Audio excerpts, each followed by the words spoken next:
Hey everyone, you're listening to The Public Affair with me, Andrew G. I see someone different every episode, but do me a favor, keep it between us. Hey guys, what's going on? It's your boy Andrew G, and welcome to episode 14 of The Public Affair. I'm really looking forward to this episode. I've been looking forward to this episode, and I think you guys would have been too. I'm really happy to be on episode 14. Thank you, Waco, and everybody who tunes into The Public Affair for all your support. Big shout out, of course, to Rogue Media Network, Mike Hamilton for being the producer of The Public Affair, and without him, we probably wouldn't have this show, right? So anyway, yeah. Before we get started, this episode is brought to you by a few local companies that I want to give a shout out to. I want to thank B&J Refinishing with Frank Baiza. They work on resurfacing bathtubs, counters, sinks, tiles, and more to original showroom quality. They also offer a really good warranty, 5 years on most work, and they offer you the best prices in town. Frank, thank you so much for sponsoring The Public Affair. You're the best. I also want to give a big shout out to Arjon Painting, or Arjon Painting, si habla español. And they're a local family-owned company of over 35 years. They specialize in residential and commercial homes, both interior and exterior, and they offer the best quality guarantee. They also offer a pretty sweet warranty as well. Arjon Painting, thank you so much. My boy Marcus Cordero at Midway Nutrition. They're located on Hewitt Drive, and they serve meal replacement shakes. They're super duper bomb. I always say my favorite's the Honey Nut Cheerio. They didn't know. And they offer tons of different flavors, so make sure you guys, if you want to start on a more healthier lifestyle, more fit lifestyle, make sure you check out Midway Nutrition. Also, big shout out to Waco Nutrition and Energy, which is their sister company located on Spate. Thank you guys for sponsoring The Public Affair. Cedar Sphere with Ziad El Halabi. They're a digital marketing company. If you guys have a business that you're building from the ground up and you need some digital marketing done, make sure you contact Cedar Sphere, my boy Ziad El Halabi. He got you, they'll set you straight. Ziad, thank you for sponsoring The Public Affair. More to come. All right, guys, so as I said, I am very excited about this episode. We've been trying to get this next guest on for quite a while now. We've been having to reschedule, but I finally got him, snatched him. I really want to give a big shout out. And he also brought a special guest with him, which when I heard that he was coming to, I was like, yes. And he also told me that I got the exclusive, darlings, on The Public Affair. You heard it first. I want to give a big shout out to Angelo and Homar Fajardo. How are you guys? Man, we're good. Good. First of all, thank you guys for coming. Oh, yeah, honestly, thank you for coming. I'm so honored when you told me outside that I was going to be the first to interview you and the dad and about, you know, what you've been through and everything. I was very honored. Yeah. So I really have to tell you guys, I'm very elated and appreciative of that. So thank you so much.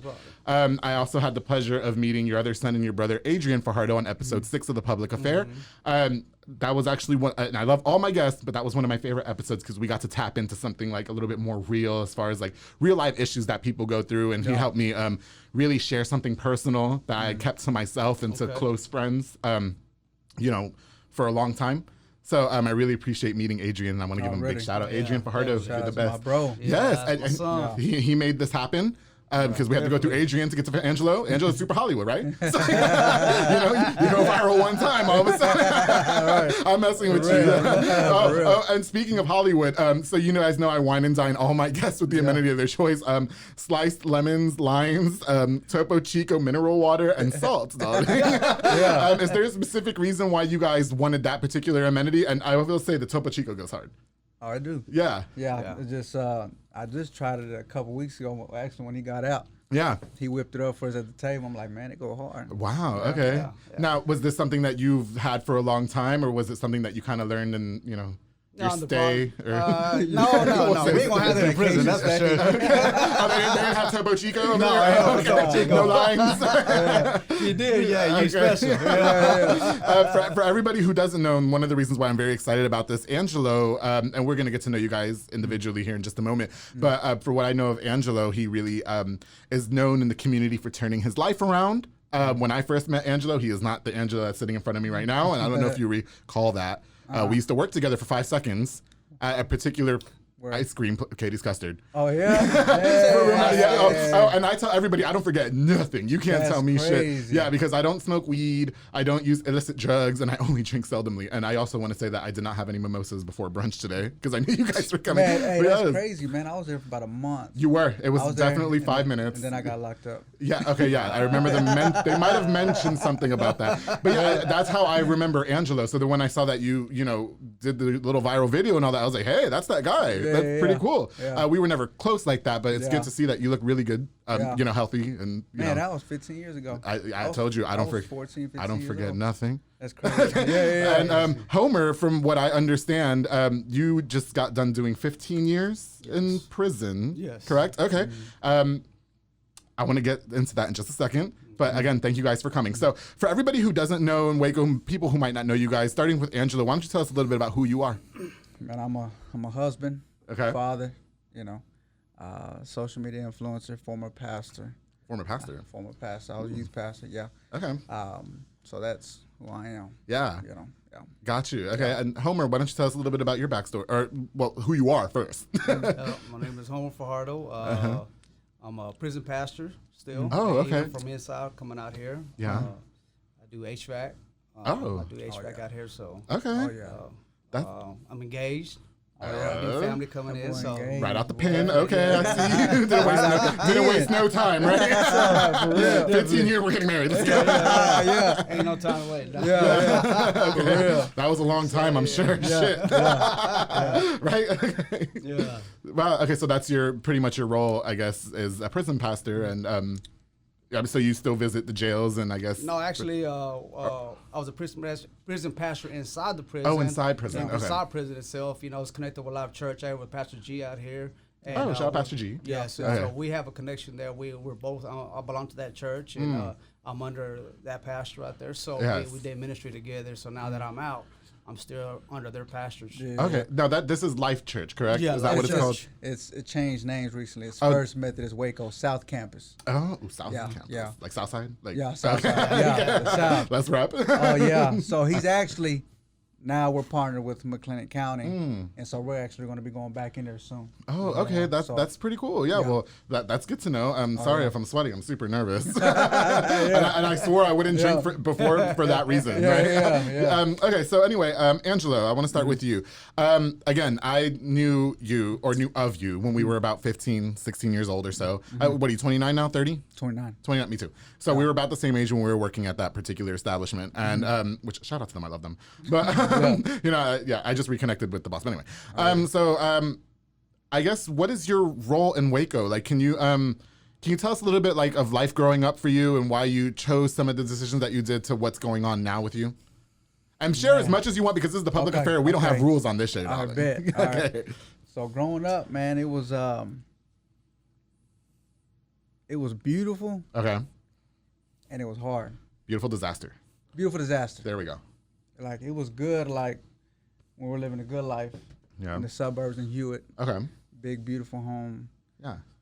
We had the cars, we had the clothes. I mean, the whole nine. Like, what these rappers talk about, that's what we had. That's what you had. Did you have the rims on the car? The rims? Rims, everything. Homer's like, yes, we did. Hey, for real. Okay. And that was good. Okay. We had material things, but at the same time, it was tough. We've seen a lot of crazy stuff. Oh, okay. You got him being like the biggest dope boy in Waco, and what that comes with that, with that lifestyle comes with all kind of stuff. Yeah. So we've seen a lot, so it was beautiful, but at the same time hard. Okay. Yeah. And then when he went to prison, and I was 13. Okay. I wanted to be just like him. Mm-hmm. But I wasn't street tough. Okay. You know what I'm saying? Like, you couldn't throw that in a fight? I could. No, I did. I had to. Oh, you had to? Okay. I had to. But it's like, I never wanted to become this thug, this, whatever. Right. But being out here alone in the streets for real. Okay. Right? It transformed me. And I was full of hate. Right. I was angry. Right. And I just flipped out. I started, with petty stuff like, theft and different stuff like that. And I started getting into the drug game. Right. Because it's hard, man. I always talk about this. It's like we went from eating steak and shrimp to shrimp flavored ramen noodles. But those are so good. See, it's one thing when you go, it's one thing when you grow up in poverty. It's all you know. It's nothing. Yeah. It's something, but it's it's what you know. Right. But when you go from having everything to nothing, it messes you up. Really. It messes up. Like, it messed me, my mom, my brother, my sister. Like. Yeah, your brother shared that. I mean, your mom kind of went through her own little thing as far as alcoholism and stuff like that, and your brother and you, I guess, the relationship strained and all that. So I'm sure for you it was tough. Yeah, it was tough, man. Yeah. And, when your mom tells you, we're probably gonna have to move to the Salvation Army. Oh. That messed me up. Wow.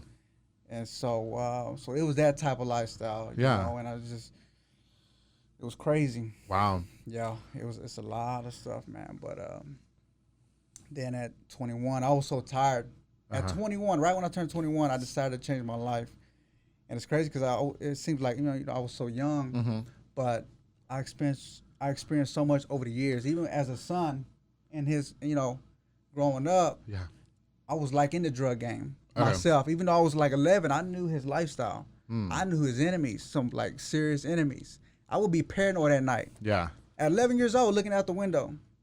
That's not a good feeling. No. Yeah, no. I was tired at that age. Yeah. See, we getting deep. We get as deep as you want. Deep. Yeah, I'm in. Getting deep. Yeah. This is the first time we ever. But you want to know what? Like here on the Public Affair, I tell everybody to be as fluid as you can. Let out all your truth. This is what the show is for, to give exposure. And this episode is ultimately going to give awareness, because there's a lot of people who are maybe close to what you guys went through as well and don't know how to find that way out. Yeah. Do you know what I mean? Yeah. So I would like for you to be as candid as possible, and as Homar, again, we don't know each other that, but neither of us. Yeah. But I want you guys to feel comfortable. Really just express yourselves, and So Homar, I guess for you, so Adrian as well as Angelo said that you were a pretty big drug lord. Is that a fair? No, not drug lord. Okay. No. Maybe drug lord. You're talking about a chopper. I don't know about all that. Listen, I barely ever smoked a cigarette. Okay. I started drinking when I was 20. When I was a good kid, mom and dad. Yeah. So you know what I mean. Yeah. Drug lord is Pablo Escobar. Okay. Yeah. Oh, okay. So you weren't like with the girls fanning you with the leaves and stuff like that on the poolside. Homar, can we get to know a little bit about, I guess, you and your story, and how do you feel like what your decisions did to affect your family? Oh, it did a lot. I guess from the beginning, I could actually back up what he was talking about. We used to live in the hood. I used, growing up, start selling dope and all that. But in my mind, I wanted a different life for them. I didn't want them to see that life. That's why when I got the opportunity, I got them out of the hood and took them to a place where they can go, grow up, and be different. Okay. I don't want them to go through what I went through. I went through poverty. I went through the slums.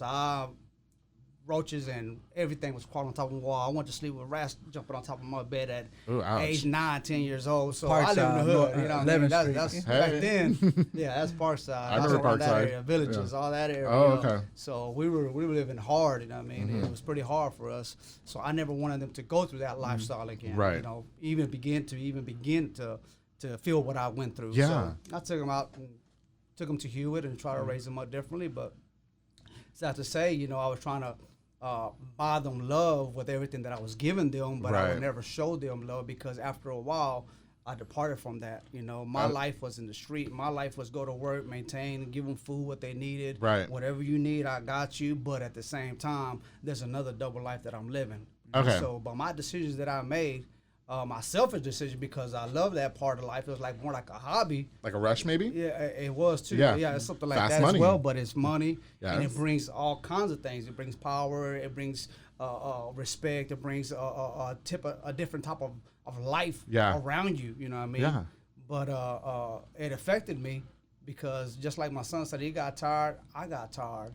I got tired of everything, because I had everything a man could want of this world without God. That type of understanding. And at the same time, though, I was tired inside. Yeah. Money, drugs. I did a lot of drugs, money, whatever it comes with it, Yeah. Got tired. It's like, man, there's got to be something better than this. Yeah, definitely. So when you moved your family to Hewitt, were you still maintaining that lifestyle of, like, I guess, selling drugs? Was it just selling drugs? You quit? I quit, actually. Yes. I just talked about this in this. I just did a video last week. Okay. Actually, I quit. Yeah, I got away from it. So was it? Go ahead. Sorry, go ahead. Okay. Yeah. So we're all over the place because I know the whole story. So we were in the hood in the South. Mm-hmm. He was hustling, but not as big. He got out the game and he was starting fresh. And then tell him what happened.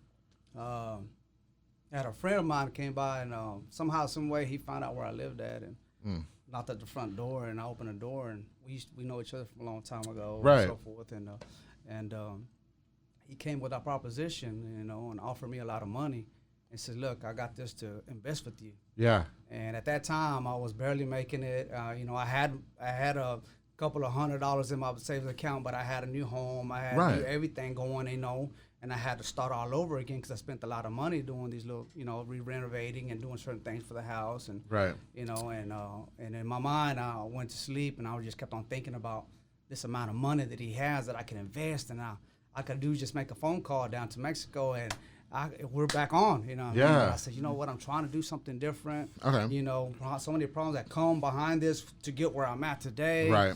But when temptation comes, man, it crawls inside your heart and inside your soul, and it knocks at your door day and night, 24 hours a day. Seriously. It's knocking, and it won't leave you alone. It won't leave you alone.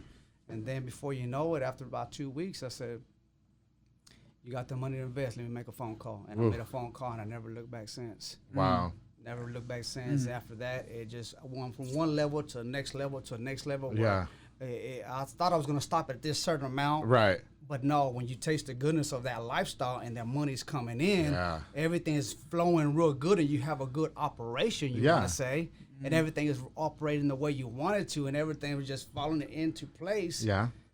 It's kind of hard to just say, no, I'm going to stop right here. You know what I mean? But and that's what I kept on going on. And they do say that money is the root of all evil, right? Because everybody likes the money. The love of money. The love of money. Okay. The love of money. Because I love money. Money ain't bad. No, okay. Money ain't bad. But when you love it, you do anything at any cost to get it. Yeah. Because you're God. Yeah. Yes. Yep. You're right about that. That's a good way to put it. So I guess a lot of the activity that you were involved in, if you don't mind sharing, because, we're past that life, right? Mm-hmm. So it was a lot of, I guess, drug dealing, and was that the majority of it, or like, were you robbing as well? Or no. Okay. No, we don't do drug deal like that. Not that type of drug deal. Okay. It's not like Grand Theft Auto where you go to my car and it's No, we're selling drugs, Okay. Just being a drug dealer. It's a dope boy. And it's so crazy to think, because I talked about this with Adrian as well. I think it's so crazy to think how much people actually spend on drugs. Yeah. Like I had somebody who I was good friends with was addicted, or is, or whatever, addicted to cocaine. And he would tell me that he'd spend about $175 a week. A week, around that amount, on just cocaine, like an 8-ball. I don't know how much an 8-ball is. I don't use drugs. So I was like, God, that's not even my... Okay, well, that's not even one of my bills, though. You know what I mean? Like, what are you talking about $175? You just asked me $50 the other day. Like, what are you talking about? Yeah. You know what I mean? So I guess, when there's a lot of people in town, I guess consuming that, for you and all the money coming in, was it just like, okay, were you putting your family first in that situation, or did you just like really like the money coming in, or how did that work out for you? It was all about me.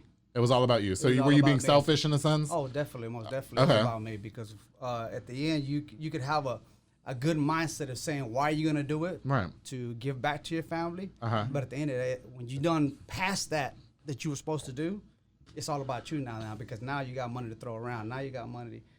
We used to call it trick money. Okay. You know what I mean? We trick around. I was going to say, were there tricks involved? Or? How did that work? He's like, we're not going there. I'm getting engaged. I would see duffel bags of money. Really? Yeah. So, okay, but like, do you regret it now as, like 15 years later, and your 11-year-old son, like at 11 years old, a lot of people are naive at that age. Yeah. And so do you feel bad about the fact that your son was almost following in your footsteps? Oh, most definitely. At that age, for that matter? Oh, most definitely. And you were saying you were running the streets. Was that Hewitt Streets, or what's that? No. Were you over there on Lindenblum? When we got raided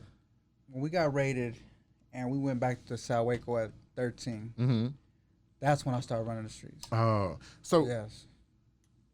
I guess the question for me, so you watched a house get raided. Okay, which I'm sure was a very scary. Like, how was that moment for you, by the way?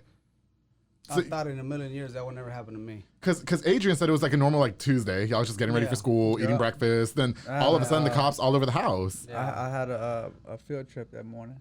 Yeah. Wow. That's so for you. What was going on in your mind at that moment when the cops were raiding your house and basically destroying everything? Because Adrian said he got home and, like, the bed was messed up. Nobody made the bed afterwards. Like, pictures. No, he was there. That was the second time. Oh, we got raided twice. Oh, wow. The first time we were all at the dinner table eating breakfast. Oh, okay.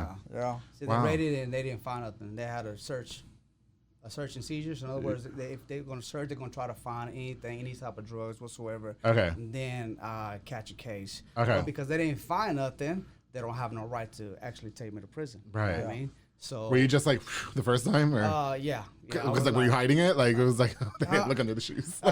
No, I never. That's one thing I never did is actually take drugs to the house. You know what I mean? Oh, okay. No, it wasn't that type. There was other people, other houses, other operations that you do to do those type of things to try to keep it away. We're not doing where we're bringing a little baby bag inside the house and try to hide it behind a chute or whatever. We're talking about boxes of cocaine, like in the movies. In the movies, yeah, you know what I mean. So we're not gonna be able to do something like that at the house. I won't put that. That's one thing I didn't do. Maybe I did some money, you know what I mean, and there's something real quick, but something I did not do. But you know, sad to say that was that type of life that I lived. You know? Wow. Okay. So so you get raided. Obviously, in your mind, you're just like, oh shit, everything is probably over now, right? Did you expect to end up serving 15? Was that your 15-year sentence? Or? No, not yet. No, not yet. Okay. No, not yet. Okay. Actually, my head got big because they didn't find nothing. Right. They raided my house. They raided my mom's house. They raided 2 other friends' house. Okay. And when they did something like that, they went a whole operation all around Waco, different houses and so forth. And at the time, the way we did certain things is the moment you get it, you take it to the next person, to the next person. So you never keep nothing. So if they were following or they're looking at us in any kind of way, they will have nothing to come back and we wash our hands with that. Oh, wow.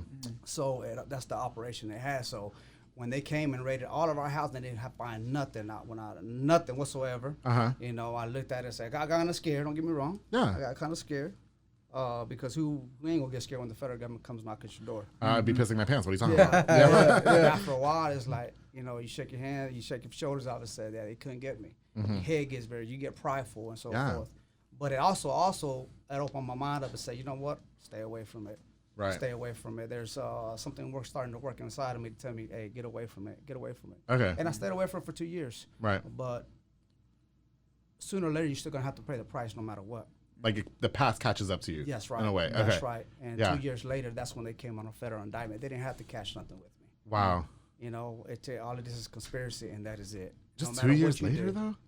18 months exactly. No, but still, like, I'd have been like, forget that shit. Let's go. You thought it was behind you. Yeah. Who the hell? You thought it was behind you. Life is going to go on forward and so forth. Right. But no, it's like.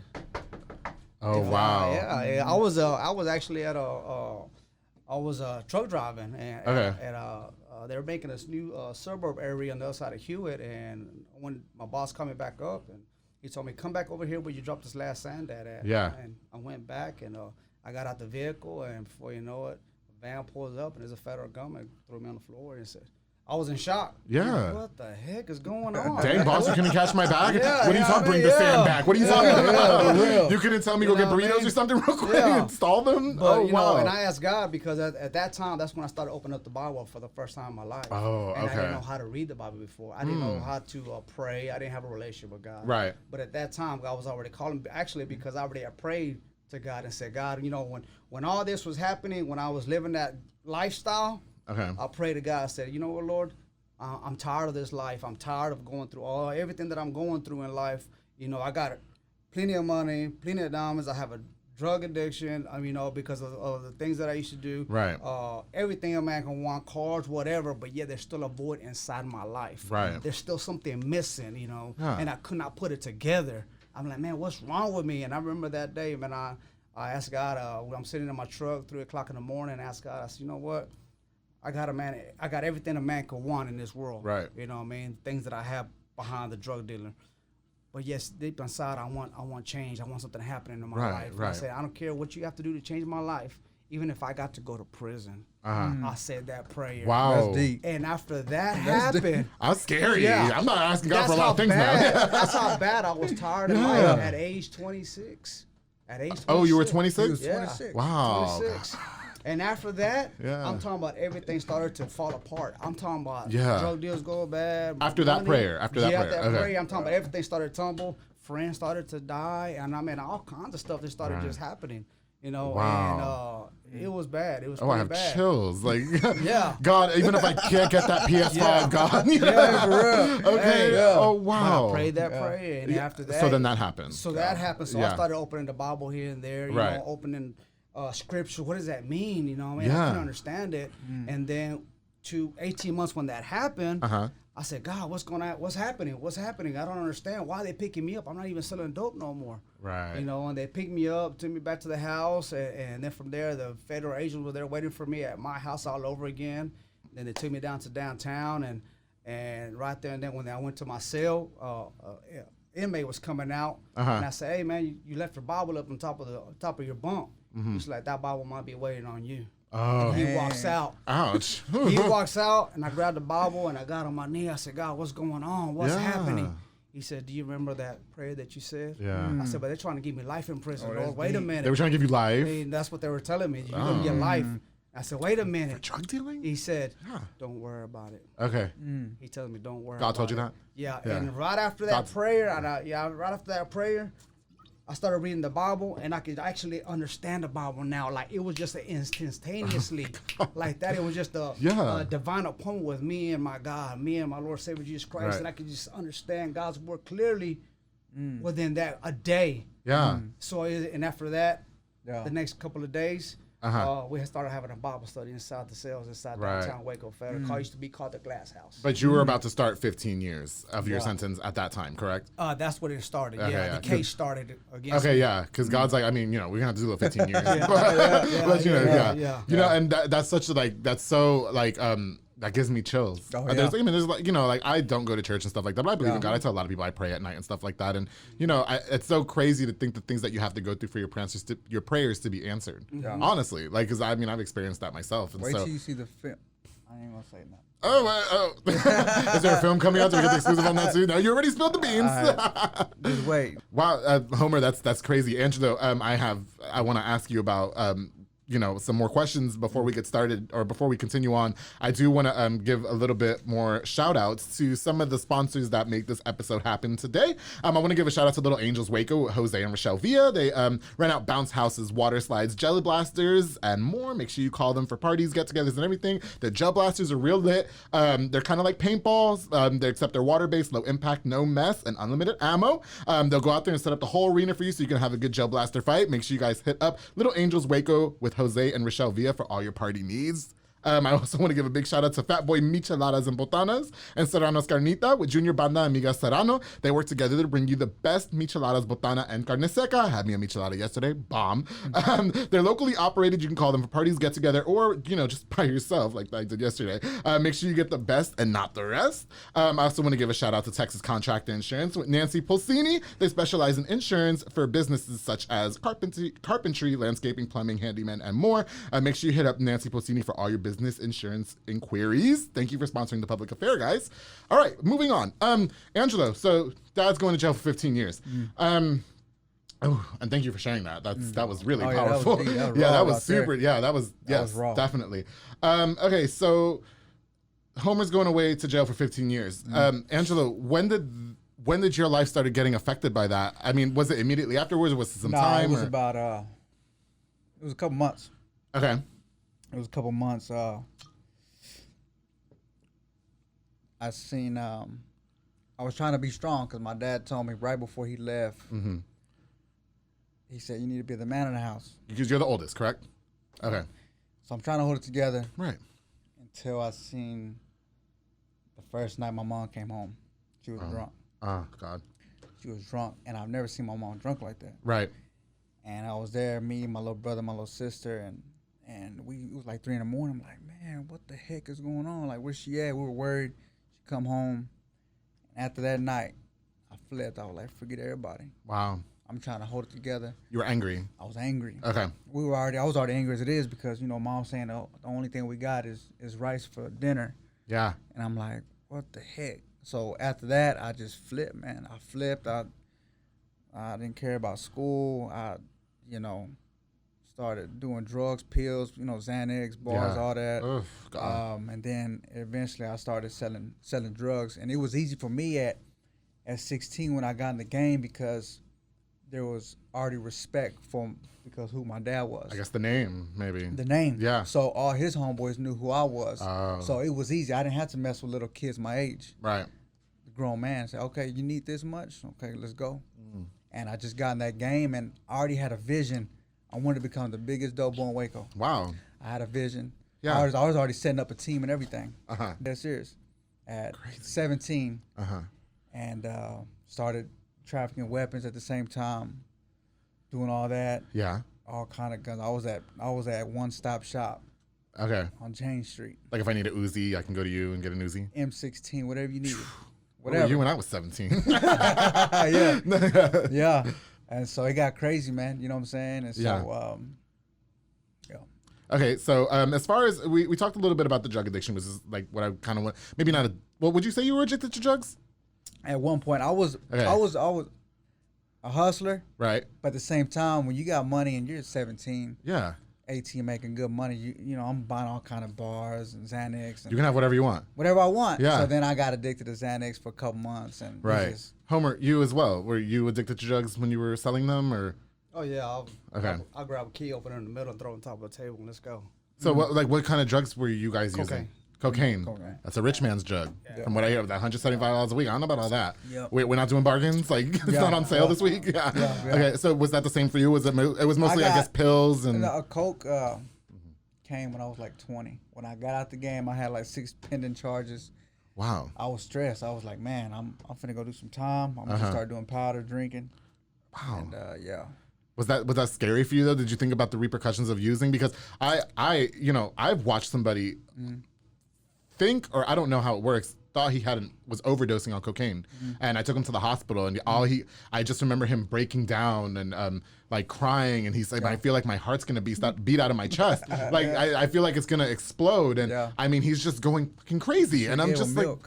I didn't know what to do. I'm at home in bed. I leave like looking a hot ass mess to go to the hospital, and like I take him, and you know, and the hospital lady, I just will always remember her name was Dr. Pepper. Yeah, and she said, "There's nothing we can do for you. Yeah, like how do you want us to stop your heart from exploding? Yeah, like you know, so I mean, did you guys ever experience something like that? Like maybe almost overdosing? Oh yeah, definitely. Wow, and that's not was that not because for him it wasn't an eye opener? Yeah. What about for you? No, it's not because you're addicted. At the moment, you probably try to have a little. Like I'm gonna turn my life. Appointment on your personal life right. of eye opener, but once you calm down and relax and you like that high, right. you're gonna do smaller than what your amount that you were doing. Oh yeah, I OD'd 3 times. Really? Yeah, the first time was at university in 9th grade. I OD'd in the class, and my homeboys came and got me from Coach Renfro's class. Okay, you went to university. University, yeah. Okay. So they get me, take me out there, and they took me to the hospital. That's the first time I OD'd. Wow. Yeah. And I'm sure, like I said, when I went through that experience with me and the person are no longer friends, but it was just, it would make me so angry because like we go to the hospital, Dr. Pepper says, I can't do anything for you. Like your heart's going to explode. Her name really was Dr. Pepper. Like the soda. But she's like, you know, we can't do anything for you. I can't help you get over this. Like you just got to stop using it. Yeah. And it would get to the point where that guy was lying about being clean because he started using it like in secrecy. You know what I mean? And a lot of the people that we hung out with didn't realize that he really did have an issue. They thought it was just recreational. And I was like, no, this person has a bigger problem than what we think. Yeah. You know what I mean? Like how much he's spending a week. It's terrible. So it would just make me so angry to think, how could you do that to yourself? Look at what we went through. You know, look at like you were like breaking down in the car. Like I didn't know what to do with you. I don't know how to handle that shit. You know what I mean? But that high though, man, is at first like, yo, I'm gonna chill for a week. Okay. You know, I'm gonna chill, and then after a week, like, all right, let's just. It's just the evil drug that it just it calls you out once you try it, and once you keep on going, it's just like you never want to stop. You know. Wow. And you'll get sometimes you get enough of it. Okay. You know what I mean, for a couple of days so you can relax because it's gonna take your appetite, your sleep. You know, you're gonna be wide awake and so forth. And you know, you like the atmosphere of it, you know. Right. We used to call it the rich man's high back in the days. I don't know if it still is today. It's very day. I don't know how it goes, but so you keep on going, then you withdraw from it, recuperate all over again. So it's like a hangover, and let's go at it again. Wow, really? So I guess it's maybe not almost the same, but I like to drink, you know, not all the time. Yeah. But, you know, I like to drink every once in a while. Like, you know, if like y'all have those little Cowboys parties, I would totally bring some beer. You know, so, but you know, I guess it's like, you know, then you get like, do you guys drink now? Nah. You don't drink at all? No alcohol. Okay.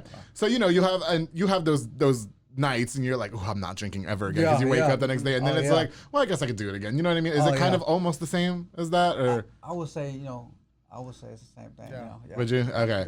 Yeah, because there's those days they were drinking Buchanas again. And then episode what Adrian and DJ Alex and DJ Renee were here and they bought Buchanas. And I'm oh God. Yeah. So we're doing that again. Okay. Yeah. So talking about a little bit more of the bad decisions that you made, Angelo. So a lot of it was dealing drugs. I guess you were, and I want to tap into this a little bit later, but you were probably hanging out with people that you thought at the time were really good friends of yours. And are they around now? Yes and no. Okay. I most of the people I hung around was just family. Okay. Yeah, I had a. Yeah, because I have a question about that. Yeah. No, I'm gonna bring that up. I saw the video. Yeah. Yeah. So family. Yeah. I had some homeboys. I really don't chill with them no more. I still got love for them. You know? But yeah. I think it's important to say that you wish the best for everybody. Yeah. But you learned real quick, because again, I recently went through this, that you surround yourself with a group of people that you think really are invested in you. Oh, yeah. And then, like, once shit starts hitting the fan, then you really realize, okay, this person is not, like, you're just here for convenience. Like, we can get high together. We can get drunk together. And that's it. Yeah. You're not in my life to help elevate me. You're not in my life to help me push me forward. You know what I mean? Oh, so I guess, would you guys say you experienced a lot of that as well, or? Well, so, like, when I was trying to change, I had to cut some people off. Right. Family members. But when I change and I know I can go back around that crowd, because, you know, influence. Yeah. When you're trying to change and, you know, being around certain people, it can hinder that change. Right. As soon as I change and I can handle myself and I go around certain people, you know, I started doing that. But, you know, today I got family and friends I can go around. Okay. But they still in different lifestyles. Right. I still got love for them. Right. You know. Yeah. But then I got friends that, you know, successful people. Right. That help me level up. Okay. You know. And I feel like that's so important. It's like we're both the same age. Yeah. And there were friends who I thought were gonna be in my lifetime forever. Yeah. And once I realized that you were really just, I guess, hindering my level up because I'm constantly having to wipe your ass, so to speak, and cover up everything for you and make sure you're good. I wasn't focused on myself. Yeah. That's not a good person to be around. You know what I mean? Yeah. Yeah. You know? I would say, you know, cut a tie. Yeah. Level up.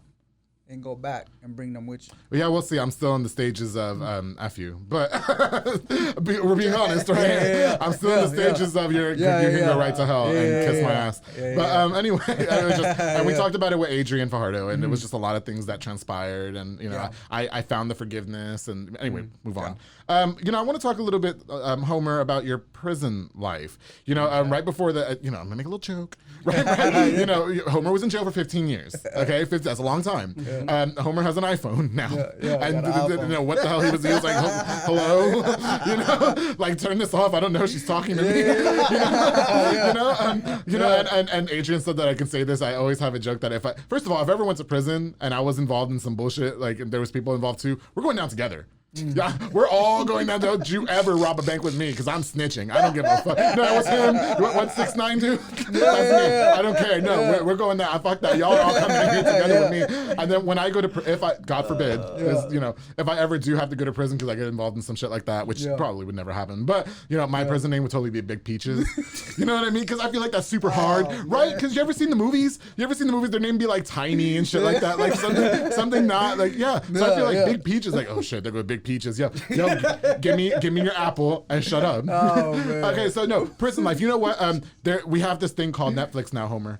And no, okay, stop. He was in prison 15 years. Y'all didn't have Netflix, right? How much access to the outside world did you have in prison, honestly? Just the TV, the station that we get. But like, and then watch The View. That's it. Like, you know what I mean? You know, but they had cable. You know. Oh, they had cable. They got cable. Okay, no. Cable. So we have this. We have Netflix. You know what Netflix is. And there's a show called Orange Is the New Black. And it's about a bunch of women that are in prison. The woman went in there because her past caught up to her, and she's in jail for like 19 months or something like that. So they make prison look like a little get together, like, oh, we're just in here having fun and serve our time. What can you give us like a little insight about what prison is really like? I mean, surely it's not like that. Or it depends what prison you go to. Where were you serving? I went to Beaumont. Okay. I went to Beaumont, the medium, Beaumont medium. When I got there the first day, went in there, you know, there's all types of people, all types of background, right. race, and so forth. So automatically, I've never been in prison before, so you think about what you've seen on TV. A lot of your homeboys that went to prison. Right.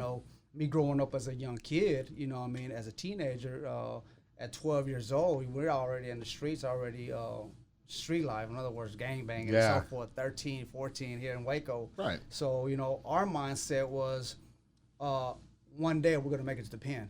Okay. It was like not to say our goal. It was like but it's what's gonna happen. Yeah, it's graduation. yeah. That's graduation. Definitely. Like jail. That was messed up. That's our mentality at that time. We're talking about in the 80s. Yeah. You know what I mean? I hope they have a fountain in there. Hopefully you ain't trying to make it there, but at the same time, if you made it to the pen, hey, we salute you. You made it. It was like that. Okay. Yeah, okay, little home, we got out the prison. You know what I mean? Hey, he did his time. You know what I mean? So hey. He's an OG now, you know what I mean? Wow. So at that age, it's like, shoot, I think I'm going to end up being in the pen too. At 12 years old, we were thinking that way. Because our life was already thinking about crime to the whole period of our future. Right. So, on our minds, all these years we've been preparing for this. Now, as a grown man, I didn't think that way anymore. Right. That's the last thing I want to do is get to prison, you know what I mean? But now I have to face the piper. I have to be there. I have to go, you know what I mean? So we hit the compound, and all kinds of people come up to you, who you are, where you from, who you're gonna roll with, and so forth. Well, I'm Big Peaches. I'm rolling by myself. Who's rolling with me? I'm sorry. Go ahead. Definitely. So did you have a prison name? No. Okay, big Peaches. Only thing, later on, it's just pastor. That's it. Okay. Just pastor. Okay. Pastor. So they come up to you like, who you rolling with? And, Who you roll with? What you down for? I say I ain't down with no one. Right. I came by myself. I leave by myself. Oh. You know what I mean? How'd they respond to that? They didn't like that one bit. You know what I mean? They didn't like it one bit. I remember looking at this is like the biggest cell. This room is about as big as a cell, and they're looking out. I'm looking out the window, and there are about 25 guys outside talking about, we're going to do this, we're going to do that. I'm like, hey, God. I said, for the first time in my life, I'm going to trust you with my life, you know what I mean? Wow. Because this is, when I say I want change, when I open that Bible and I gave my life to Christ and so forth, I want to change in my life. I didn't want to live that old life. I did the street life so many years out here in the streets. Yeah. I'm not going to bring that type of mentality into the prison system because I actually do want to change. Right. There was something that is embedded inside of me, which is called the Holy Spirit. Yeah. That is leading me to change, to move around and do a 360. Okay. What I always thought was normal, now it's unnormal to me. Yeah. So I have to make a stand for myself. Just like I had a stand for the enemy, saying at the time when I was here in the street life, now I'm going to make a stand for Jesus Christ. Wow. At all costs, no matter what comes my way. Straight up. Ooh, we're preaching in here, huh? Oh, yeah. So they come up to me and say, you got a couple of minutes to tell us who you're going to run with. Wow. Or you got to go. You got to get off this pound. You got to leave this prison. Where am I supposed to go? It's called protective custody. Oh, okay. Protective custody. In other words, you got to turn yourself in. That's the last thing I'm going to do. Right. No, because I ain't going to do that. I'm not going to do that. So y'all got to do what you got to do. You know what I mean? So we back and forth. You versus 25 of them. Yeah. And there's two dudes coming in my cell telling me, hey man, you gotta roll with someone, you gotta do this. I'm like, look, I ain't no snitch. I got my paperwork. I got everything. You got to show paperwork and so forth. Right. Of what you done and so forth. To the inmates or? Yeah, to the inmates. Oh, I thought it was like, don't say nothing. Like I thought that was a rule. Like you don't say what we're in here for. Yeah. Ain't no rule. Ain't no rule. Oh. Well, there's no rules on the public affair either. But Jesus Christ, I wasn't. You know what I mean? So look, I don't got nothing to hide, but this is who I am. Yeah. And they weren't trying to hear that until about 20 minutes later, 30 minutes later. The other guys came, because there were two different type of groups. Right. And I don't want to mention names, but there were two different type of groups, and they were telling me, the other group was telling me, look, man, I feel you, I understand what you're going through, man, but you got to make a decision, man. And they were more like in-between guys were trying to help me out in a way. I was against the wall, like, I don't know none of y'all. That's being against the world, you know what I mean? And so finally, after about 20 minutes, 30 minutes later, just thinking about it, and it's like, they came back in and said, okay, they're going to let you walk on the compound because there's the majority of them in this prison. Right. They're going to let you walk, but you got to make a decision tomorrow morning. It's like, man, I've been in the county already for a while now, and then I come out, I want to take a shower, I want to do that. It's like, man, hey, go ahead, we're going to give you some sandals. Here you go, man. Don't worry about it. They ain't going to do nothing. You got to pass until tomorrow morning. Right. So in the morning, I just get up real quick, doors open up, because they lock them at nighttime. You know what I mean? By 9:45, they lock automatically. They come and lock on the cells. 9:45, I got up. Showing up, they're waiting around me. I said, man, I'm finna go get my clothes. A squad of people following me around. It's like, okay, I'm finna get a job. I'm finna get stabbed. Oh, whatever. my God. So I'm like, can y'all leave me alone for a second? Hold on. What would Big Peaches do? Yo, I would have been adamant. Y'all rolling with me, okay? I want my Pop-Tarts in the morning since y'all all standing there, and make sure they're hot too, all right? And I want s'mores. Don't come in here with blueberry. Don't come in here with chocolate chip. I want s'mores. And we doing this. What's up? I would have had the Rainbow Riders behind me too. It's popping. No, I'm not. Honestly, Big Peaches probably. I would have been scared shitless. I'm not lying. Because I ain't about that life. So. Definitely. No, I probably would have submitted and been like, oh, whatever y'all want to do, I don't care. Just let's make this clear right now. Whose girlfriend am I? What's up?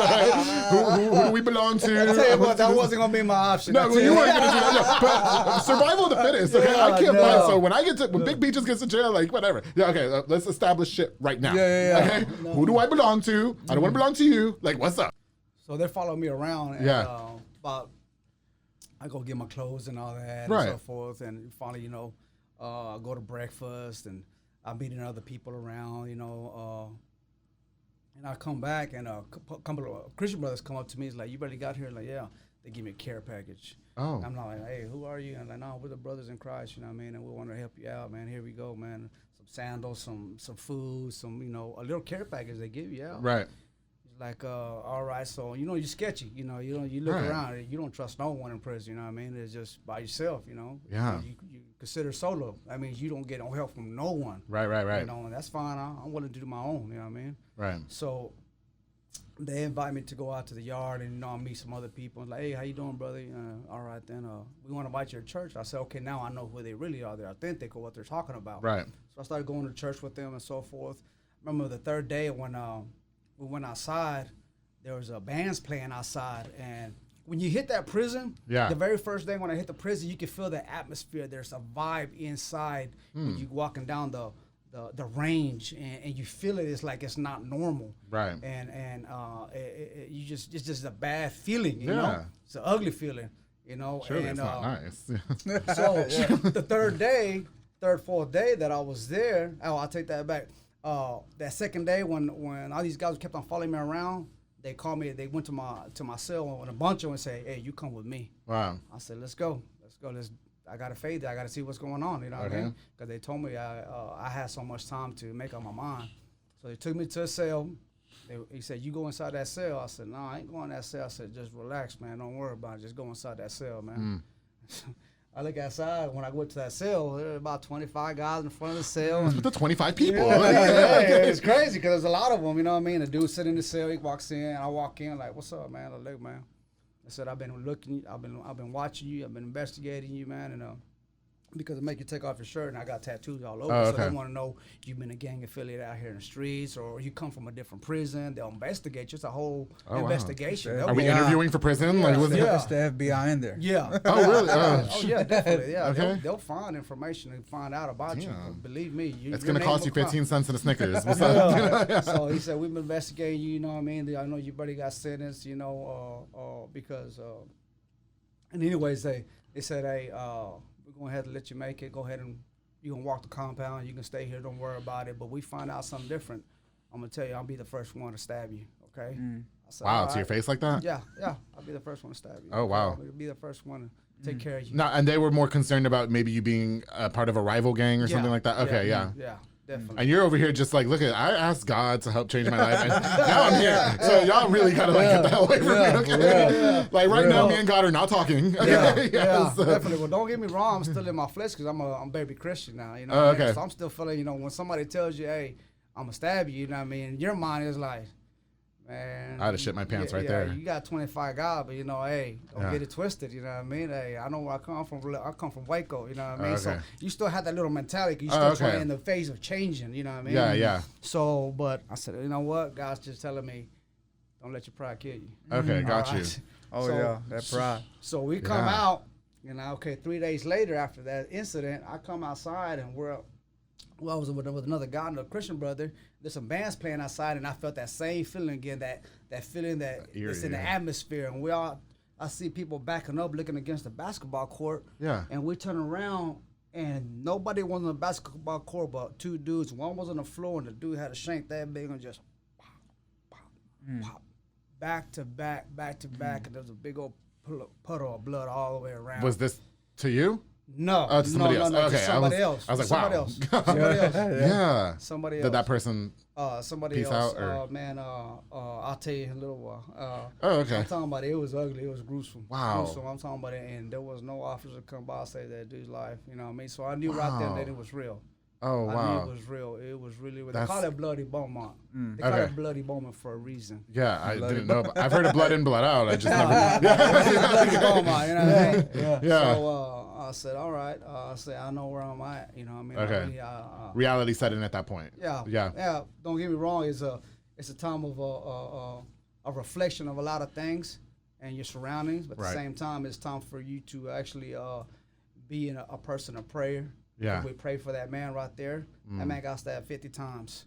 50 times, and he still lived. He lived? He lived. Or was he from Waco? No. Okay. No, Get him on here. The guy was about to leave in 5 days, and him and his friend were fighting over $5. $5. I can't even buy a number 2 at Jack in the Box for $5. They're fighting for $5. Wow. The guy wanted him to pay his $5 before he left. Yeah. But damn, I have 5 days. You couldn't give me a minute? Like, you know, we don't get paid yet. Like, that's why they call it Bloody Beaumont. Wow, that's crazy. So, okay, prison for 15 years. How were you able to keep up with the times again? Like, you're just discovering what an iPhone is, and we've had iPhone for, years. So, how were you able to keep up with the times in prison? Or when you got out, it was just a whole new world for you? Like, what was it like getting out for you? It was a big transition. Yeah. It was a big transition. Because 15 years is a long time, guys. Like, actually, I don't supposed to be out right now. I had got a 24-year sentence and 4 years wrong curling with my 20. So right now, I'm supposed to be 2 more years locked up. Okay. You know, but because of the COVID and by the favor of God, most of all. Yeah. I take that back. It wasn't because of COVID. Right. It's because I was blessed and highly favored. They picked me out of that bunch. And I was like the 7th and 8th person that called me. I was like, this is a piece of paper. You want to go to home confinement?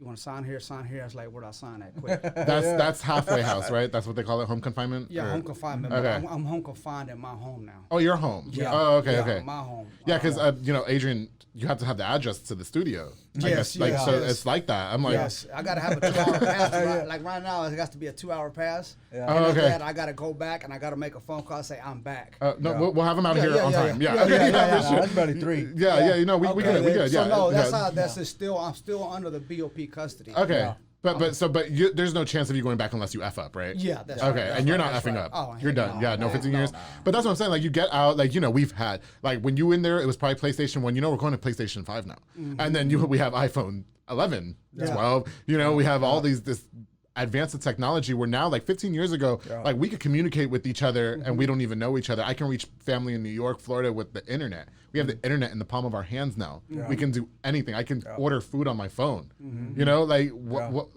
Were you just mind blown? Like, how long did it take for you to adjust? Oh man, it was. Were you crying? A joy when I came out, most definitely. Man. Yeah, most definitely. It's an experience that. Man, is beyond what words can describe. Yeah. You know what I mean? That feeling of me getting out, I couldn't believe it at first because all these years I've been waiting for this day, and now it has happened. Yeah. And in my mind, I was thinking I still have 2 more years to go. Right. I still got to do 17 and a half. Okay. In prison for me to even get the opportunity to get out of here. Right. Already it's set in stone. My family knew that, and for me to get out, it's like, man, we were. Like, oh man, what if this happens and what if this happens, and it was just the unknown. But when I got out, man, it was joy. It was crazy. Joy. Yeah, it was joy. Crazy. And besides wanting to see your family, what was the first thing you went to do after prison? Like, obviously you want to see your kids and stuff like that, but like, was there like a restaurant you wanted to eat at? Oh, I want some Wendy's. Actually, everybody kept on asking, what do you want to eat? Yeah. I said, I don't care what it is, as long as it ain't prison food. Yeah. Okay. Yo. Man, because I have so many dishes, I said, man, I just can't pick one. How about we just surprise me? Where'd y'all go? For the last couple of days, we feasted for 2 weeks. Really? Every day. Fresh, homemade at the house. Wow. I'm talking about big cookouts. Family came over. Yeah, but that's cute and stuff. But what about my Big Mac? Like, no. Maybe down the road. To this very day, I still have it. You know what I mean? Okay. Now, but No, but and like I bet like small things too, like taking a shower was different. Like laying in a bed. Well, tell him what you said. What? Well, it was like you're 2 weeks out and y'all finna go eat dinner or something. Oh yeah, I always still say let's go to chow.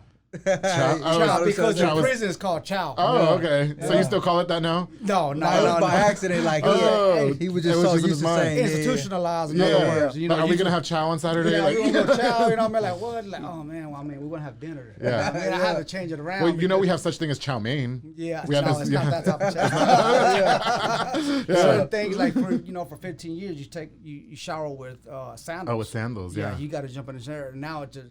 To me, to get in the shower, like at first it was like, I don't know, man. I don't want to, but it's just my certain mindsets, that you've ingrained inside. Yeah. And it's like it's so crazy that you say that too, because and maybe this is a little exact.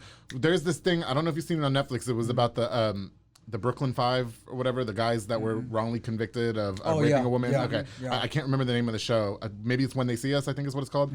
And the guy gets out of prison. They were in prison for a long time.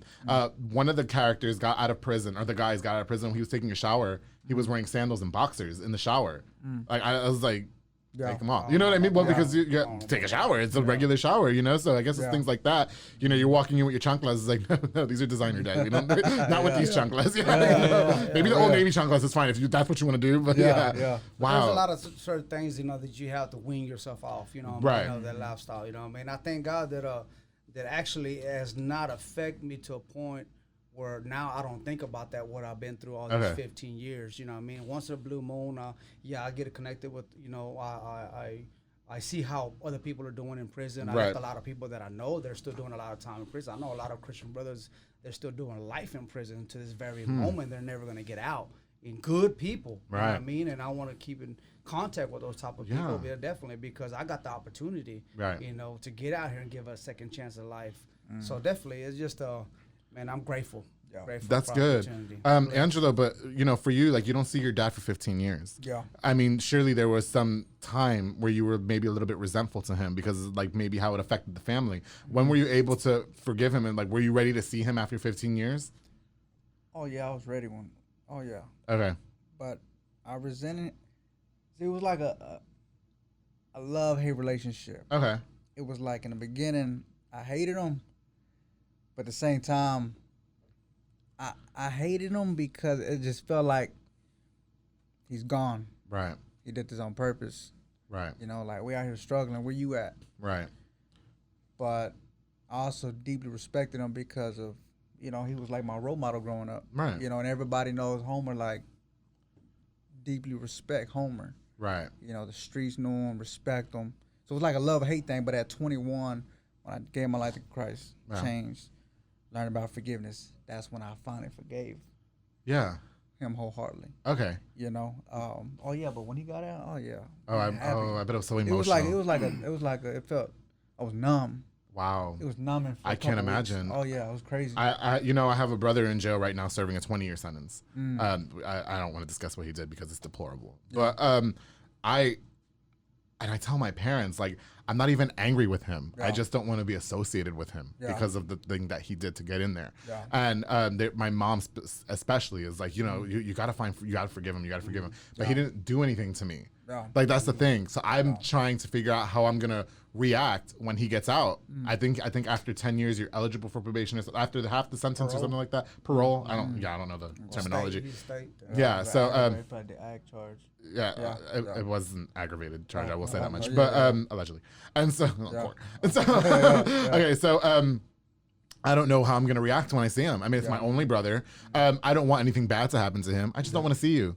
I don't want to, so I don't, like, for you, and your dad, after 15 years, it's so great. I mean, are you proud of your son for where he's at now? Well, definitely. Like, he didn't go to jail with you. You know what I mean? Yeah, so that's one thing that I'm grateful for. I'm proud of him, both of them, all three. I actually have a daughter too as well, Angelisa, and I'm proud of all three of them because they survived statistically when a parent is gone, especially out of prison, and once they's out here, they're 9 times out of 10, if they don't fight for what, to live a different life, they're going to end up being locked up somehow, some way. They're going to take that road just like they did. He did, and Adrian took different roads, and Angelisa did too, but as well. But man, I'm proud of them because they went through a lot of things. You know, they went through a lot. I remember me trying to encourage him and speak life into him, and he says, "Nah, don't talk to me now. You should talk to me when you're out here in the streets. You should preach to me when you're out here in the streets. Don't talk to me now. It's too late, Dad. Yeah, it's too late." Oh, and it was hard. It was hard. It was hard for me as a man.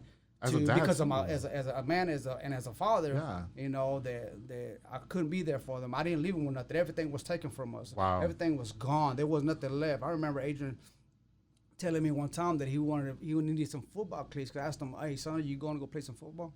He's like, "Nah, I can't, cause I don't got football cleats." Man, that crushed me. Wow. That crushed me to a point that I was like, man, I started, you know, and everybody people who knew me and so forth, there was no one around, you know what I mean? Everybody's gone. Everybody's gone. You know what I mean? That type of lifestyle, you know what I mean? So, but I thank God that we, you know, even behind this bad experience that we went through, God still has a plan. Right. Because we have already surrendered, you know what I mean? I'm the first believer in my family, you know, and it cycled down now to my children and to my rest of my children. Now there's more around, you know what I mean? But it had to be, somebody had to make that first step of faith and start so it can break generational curses. So it can break generational curses. I think we talking too much. It's too exclusive right here. No, it's never too exclusive on the public affair. I'm into it. Thank y'all for being so fluid. Like, this is really great. Like, and you know, again, there's a lot of families that probably are going through the same thing. Okay, Angelo, which leads me to my next question. You know, you lived the life that you did, you know, drug dealing, kind of following the footsteps of your father. Now you're a motivational speaker. Is that appropriate? Or I won't say motivational speaker. I'm more of a teacher. Okay, a teacher. Well, you make a video on Facebook. We have this thing called Facebook where it's social media. No, he got one now. Oh, you got a Facebook now? You gotta accept my Facebook friend request so I can start tagging you like in the promotions, please. Okay. Andrew Gomez. I promise that's as far as it'll go. I promise. So, and tagging's one. Anyway. So, your video, you make a video on Facebook. This was in 2017. Okay. Goes viral. You start getting a lot of attention. Was that your focus, or what inspired you to do that, or like how did that work out for you? So, the reason why I started, it was the summer of 17. Okay. Posted a video about how the title was, the number one question people asked me, can you get drunk and still get high and still come to church? And I put, yes, let me explain. Yeah. And I did that. The caption had everybody go crazy. Crazy. So it got 8,000 views. And I'm like, man, that's crazy. I'm just used to getting 500 views. And that was supposed to, and that video was supposed to draw people to Life Church, the church I was at. Right. I just, you know, and it got that many people. I'm like, man, you know what I'm saying? Let me do it again. You know, my heart is reaching people. Yeah. That is my heart. Yeah. To share my story, so forth. So I said, let me do it again. And I did it on Father's Day. And I did it, it was about, you know, forgiveness. Yeah. That hit 90,000. I'm like, oh crap, it's crazy. Wow. Let me do it again. I love reaching people. I've always had a heart to reach out. Okay. Did it again. 250,000 views. Wow. Crazy. So then, one more time, it was a lot, in 17, there was a lot of tension with the police. People recording the police, getting pulled over. Yes. Did that, and it hit 1 million views. And I remember I had an anxiety attack that day. I had an anxiety attack. Okay. I was over the 18th Street Bridge. I pulled up in front of George's. Had an anxiety attack. Like, I was so nervous. Like, wow. Like, it was overwhelming? It was overwhelming. Okay. I had an anxiety attack from everybody. I thought, oh, I'm going to have a heart attack. Yeah. And, yeah, man, just after that, it just took off. Wow. You know? Okay, yeah. So so you go viral, and it gains a lot of attention. Yeah.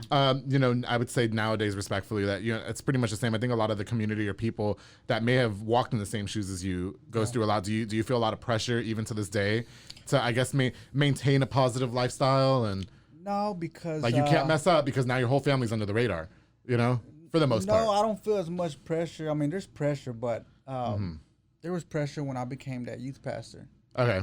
Because, you know, you have that role. A lot of people in the community knew who I was. I was, you know, reaching out to a lot of teenagers. Right. That was a pressure, like, you know, you got to be that role model. Like, how do I reach them? And yeah, so forth. And so so when this came along, you know, it was some pressure. It was a lot of pressure in the beginning. Yeah. But now I've learned how to balance it, you know. Yeah. So forth. And I was going to say, I mean, do you feel a lot of pressure maintaining that lifestyle? Because again, like when Adrian was here and I asked him the same question, I met a person who was like, yeah, you know, I really changed my life around. I'm a man of God, this and that. And I go to Junction 84 a week later, we party together, right? But I told him, I was just like, hey, like, you didn't have to do that. Like, I'm not going to judge you. You know what I mean? Because sometimes everybody just gotta go and party for a little bit. You know what I mean? Like, I'm not gonna not think that you're into God and stuff like that. Because he begged me. He said, please don't tell anybody. I'm not gonna say his name. But he was like, please don't tell anybody that we did this. Like, don't show pictures, this and that. I was like, man, I don't judge you. Personally, I don't judge you. But you also don't have to go around, not specifically you, but to him or anybody for that matter. You don't have to go around and try to convince me that that's all your life is about. But then you leave this secret double life. Like, just be yourself. So with me, it's like, I really don't care. I care about the public eye, but at the same time, I live for an audience of one. Between me and God. Yeah. You know what I'm saying? I care more about who I am behind closed doors. Right. You know, how I'm a father, a husband. Yes. You know, my character. You know what I'm saying? Because one day I gotta answer to him. Right. So that's that. Yeah. What do you say to people who might think, I mean, because, you know, you make the videos. Obviously, they gain a lot of attention.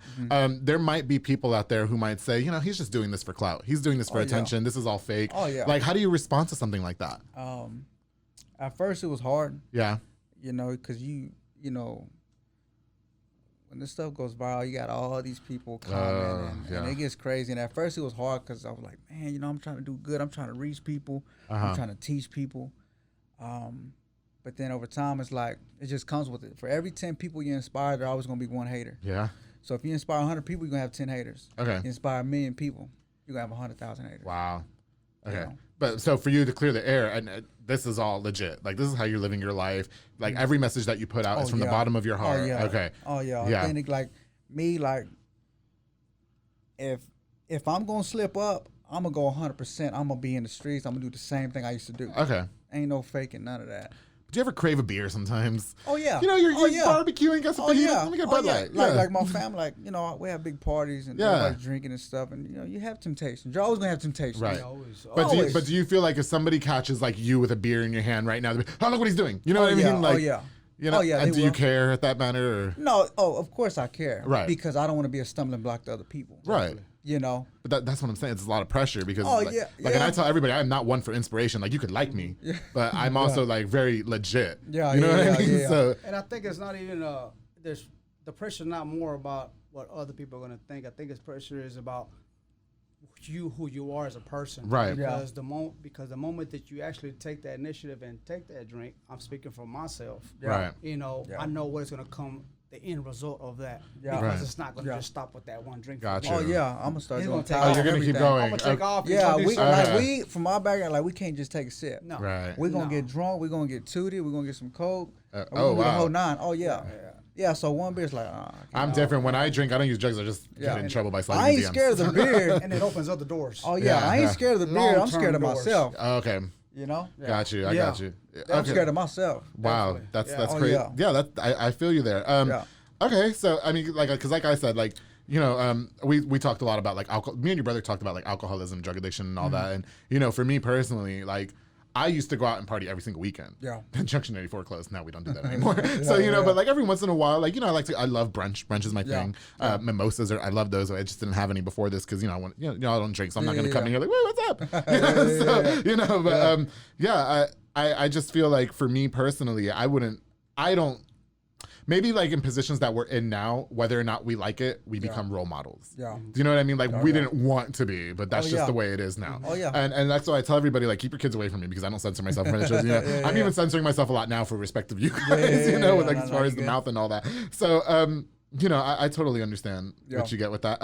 You know, two more things before we wrap up here. We talked about cutting off family and friends. Homer, how many people do you keep up with that were a part of your life prior to prison and now? No, 2%, maybe 1%. 1%. Right. That's crazy. That's crazy. And we say 1%. Is that like 2 people, 1 person? No, we got a lot of family. We got a lot of family. We got a lot of family. But were there people like when you got out, like, okay, Homer's out, like let's get back to the game, or? Oh no. Okay, that's over. That's done. For real. Yeah. Don't even come. Don't even call him. Right. Don't call me. No nothing. Okay. Don't even. I just found out what Zaxby's was. What? I don't judge you. Right.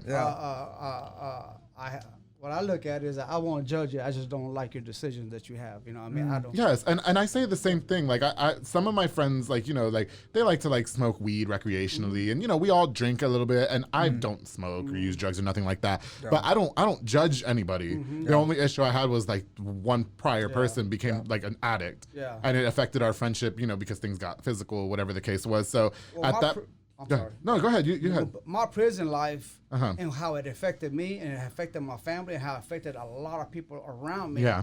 When you bring that top, it's telling me, you know what, I end up can go back to prison, and that whatever I went through doesn't mean nothing at all. Right. It doesn't mean nothing to me anymore. It doesn't mean what they went through. It doesn't mean what my mom went through. Right. You know, my brothers and my family, they just came around me and so forth. Right.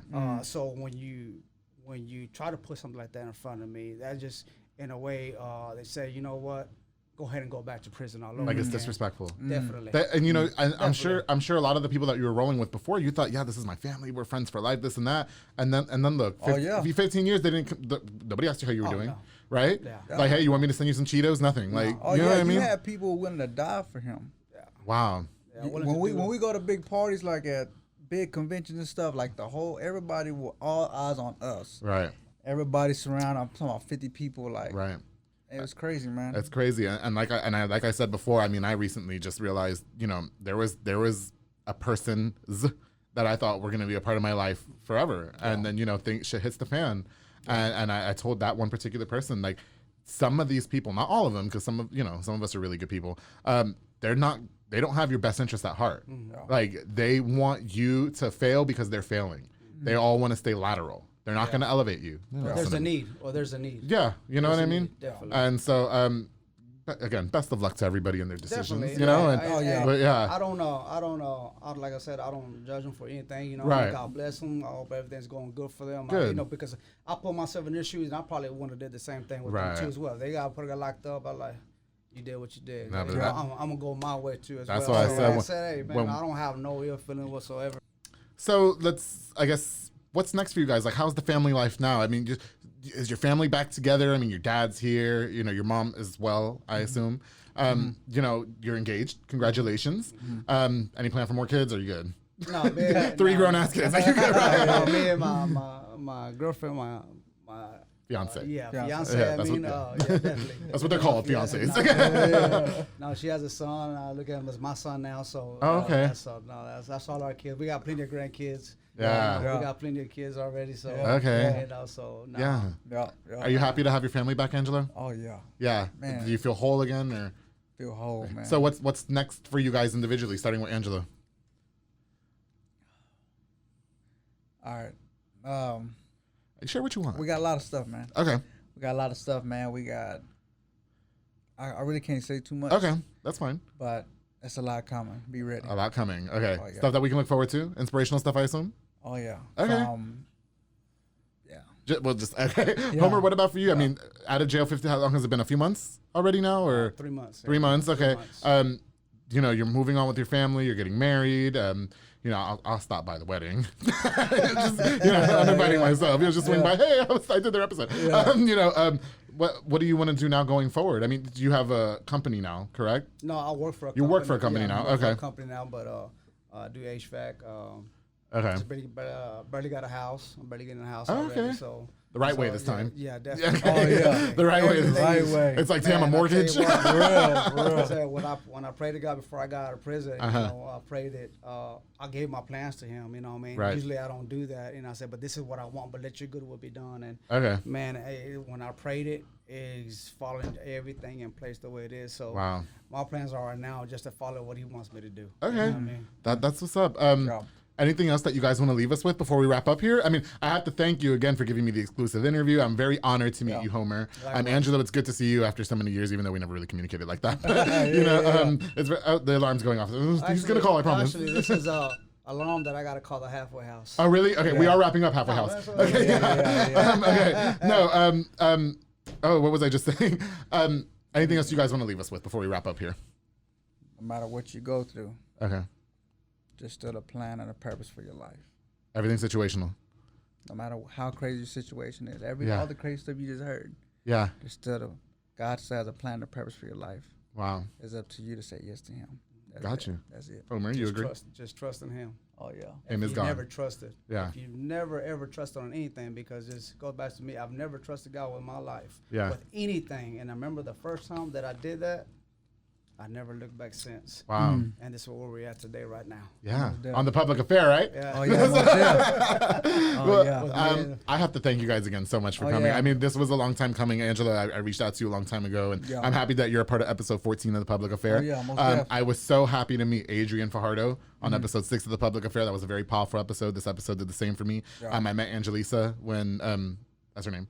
When Adrian came, very nice girl. I'm very happy that your family's back together. I hope that you guys will continue to maintain good lifestyles as you want. You know, I hope that we can all keep in touch. For sure. Definitely. If I ever need a word, you know, me and God are tight too. Like we're tight in a different way. You know, he's cool. You know what I mean? But you know, he loves you. I'll tell you that. Yeah, I love God too. God, me and God. You know, I prayed for that arcade cabinet and I got to pre-order it the other day. You know what I mean? So I was like, okay, that's what's up, God. Well, Angelo, can our followers follow you on any Instagram, Facebook, all that? Yeah, official Angelo Fajardo.